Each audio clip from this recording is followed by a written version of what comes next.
I'll start with you. One of the interesting things about this, President Trump picking Memphis is you have red state governor, blue state mayor. We haven't seen that yet in the other cities that he has kind of threatened with the National Guard.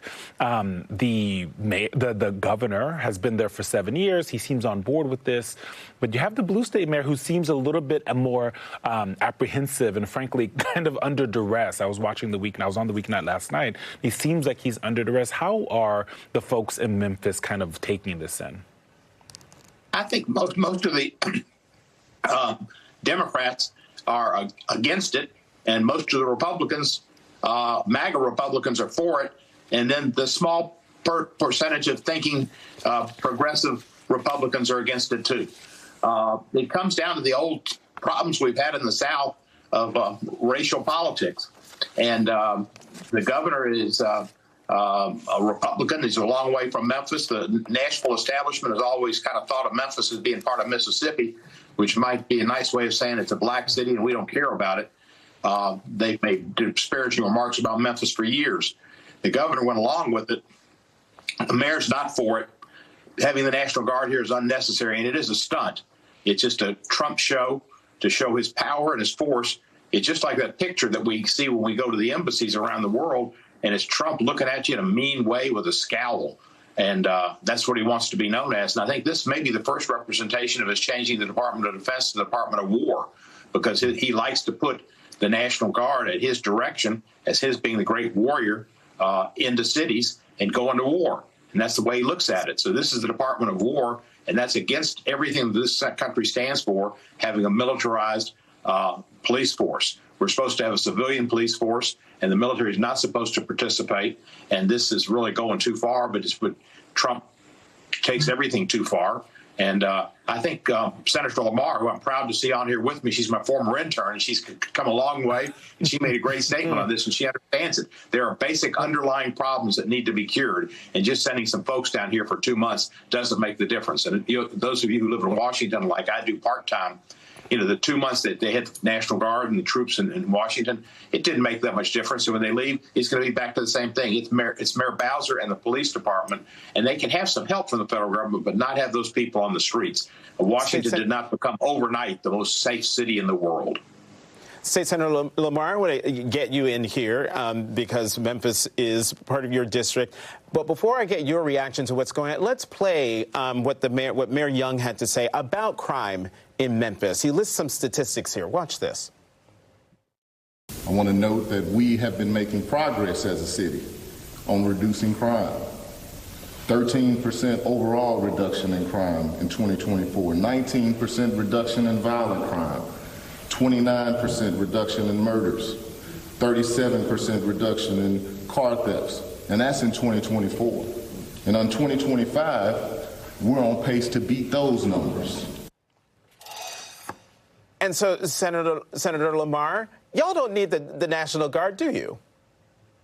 We don't need the National Guard. Listen, here in Memphis, Tennessee, we need to allow our local leaders to continue doing the work that they're doing in order to make our communities safer. And we are at a 25-year low when it comes to murders, a 6-year low when it comes to robbery. So we are making good progress when it comes to creating a safer community. See, the problem with this is that the Trump administration, Republicans, truly cared about making communities safe. They will give us back the $800 million in crime prevention grants that the Trump administration cut in April. So what we need to do is continue to invest in the strategies that are working, invest in our local leaders, not militarize our National Guard to now become law enforcement officers. What we need to do is continue to invest in local policing. And what we need to do is allow our local leaders to lead the way when it comes to making Memphis safe. Look, Memphis is experiencing crime challenges just like all major cities across the United States because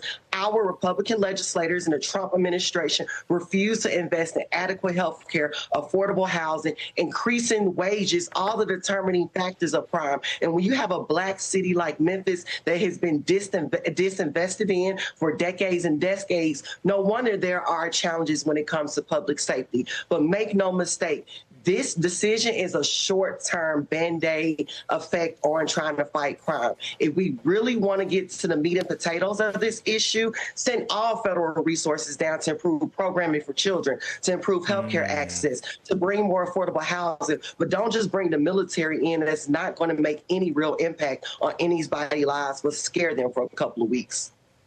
Congressman Cohen, I want to push back a little bit on something you said, that Democrats are against these military deployments and Republicans are for them. But there is one outlier in what you mentioned, which is the fact that D.C.'s Mayor Muriel Bowser, essentially credited and applauded the Trump administration's work in Washington, D.C., said that they had been successful in tamping down crime and welcomed them to sort of stay in Washington indefinitely. Obviously, D.C. is a little bit different than the average city. There are some political factors here that she's dealing with. The city is uniquely vulnerable to federal incursion. But is there anything that you think that Democrats can take away from her messaging, especially with crime and public safety at the top of the list for a lot of Democratic voters and constituencies? Well, I know Mary Young had talked to Mayor Bowser to get her thoughts about it. And a lot of what I read that the federal troops did was cleaning up debris, which is fine. And they could do that. There's a blight in the city, and they can help with some backroom stuff on some administrative work. But I don't think Mayor Bowser wants the National Guard to stay there and do police work. And I don't know, the DEA, maybe the FBI, yes, the AFT, yes. They could be some forces like that are trained as police officers. The National Guard is not trained as police officers, and they were fish out of water. And standing around Union Station or standing around the mall was not, it didn't help particularly. And I don't know that it helped that much. What I read about, and of course the papers only report so much, was a lot of the crime was small crime. Guy smoking marijuana on the corner at Logan Circle, and then another person drinking alcohol out of a cup. And they brought in ICE, and they did a lot of ICE. I'm not sure what major crimes that they did, but certainly they didn't change Washington from what crime problem that Trump described about 2 months ago as being awful and all this stuff, to where after he had his meal at Joe's Stone Crabs, he said it's the safest city in the world. Well, after he takes the National Guard out of Memphis, I want him to come here and say Memphis is the safest city in the world. And Memphis is safe, and David Cohn is still walking in Memphis. State Senator Lamar, before we let you both go, the governor of your state has been there, and correct me if I'm wrong, but I think 7 years. They have done some things about crime in Memphis, but it didn't seem like it was this humongous deal that the military needed to come in last month or the months before that. So talk through kind of how you and others are viewing his role in kind of teaming up with President Trump in what Congressman Cohen called a stunt. Well, the sad part about it is the Republican administration in Tennessee is not going to push back on Trump. Anything he says goes. They are just going to follow everything he says. So I had no hope that our governor would push back on Trump's idea of bringing the military into Memphis, because much of everything else when it comes to Project 2025 that Trump has proposed, Tennessee Republicans have implemented. Alongside, under these last 7 years, they have taken back gun laws. They have let guns flood the streets, have loosened gun laws, and what you've seen was an uptick in crime. So what I would say, under the last 15 years of Republican control, our community have gotten more unsafe. Guns are the leading cause of death for children in Tennessee, and it isn't because we have done so much to be tough on crime. It is because we have loosened laws around guns and making our communities unsafe and not investing in education, affordable housing, and other indicators of a good life. And what you're seeing is a political stunt around messaging that this is a crime-ridden city of people that don't want to work or who are committing crimes, and that's just untrue. Memphis is an amazing city. Memphis has a history of Martin Luther King, of justice, of fighting, and that is what we're going to show America with Trump sending the National Guard. This is not going to break us. This is going to make our city stronger, and we're going to show you how to lead in a time where the world thinks that we are just going to fall to the Trump administration. We're going to truly show our strength in this moment. We're going to show that to the governor, to the Republicans, and to the Trump administration. We are ready to work. We'll be watching the situation in Memphis closely. Congressman Steve Cohen and State Senator London Lamar, thanks so much for joining us this morning.